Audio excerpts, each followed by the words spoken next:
Super star Mahesh Babu సినిమాల్లోనే కాదు నిజ జీవితంలోనూ ఈ ట్యాగ్ మహేష్ బాబుకు సరిగ్గా సరిపోతుంది. ఓవైపు సినిమాలతో తన అభిమానులను అలరిస్తున్న మహేష్ మరోవైపు తన సేవా కార్యక్రమాలతోనూ అందరి మన్ననలు అందుకుంటున్నారు. ఇందుకోసం ప్రత్యేకంగా మహేష్ బాబు ఫౌండేషన్ను స్థాపించి అవసరమైన వారికి తన సహకారాన్ని అందిస్తున్నాడు. కోనసీమ జిల్లా మామిడికుదురు మండలం మొగిలికుదురుకు చెందిన 9 నెలల చిన్నారికి గుండె సంబంధిత అనారోగ్యం ఉంది. దీంతో ఈ విషయాన్ని తెలుసుకున్న తాటిపాక మహేష్ బాబు ఫ్యాన్స్ చిన్నారి అనారోగ్యంపై వివరాలు సేకరించి మహేష్ బాబు ఫౌండేషన్ టీంకు పంపించారు. చిన్నారికి హార్ట్ సర్జరీ చేయడంతో తమ ఇంటి దీపానికి వెలుగులు నింపారని ఆ కుటుంబ సభ్యులు ఆనందం వ్యక్తం చేస్తున్నారు.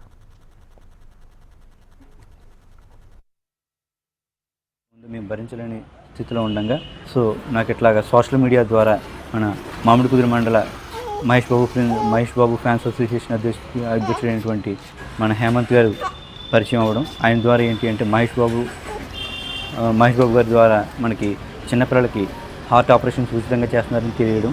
ఆయన మేము అప్రోచ్ అవ్వడం, ఆయన ద్వారా మా పాపకి ఆంధ్ర హాస్పిటల్ విజయవాడలో తనకి ఉచితంగా హార్ట్ సర్జరీ కూడా జరగడం జరిగింది. ఈ నెల 29వ తారీఖు గత నెల 29వ తారీఖు శుక్రవారం నాడు తనకి హార్ట్ ఆపరేషన్ జరిగిందండి. నేను మేము డిశ్చార్జ్ అయ్యాం. హాస్పిటల్ స్టాఫ్ అందరూ కూడా మమ్మల్ని చాలా బాగా ట్రీట్ చేశారు. మాకు ఉచితంగా ఆపరేషన్ చేయించినటువంటి మహేష్ బాబు గారికి మా ఫ్యామిలీ తరఫు నుంచి మేము హృదయపూర్వక ధన్యవాదాలు తెలియజేసుకుంటున్నామండి.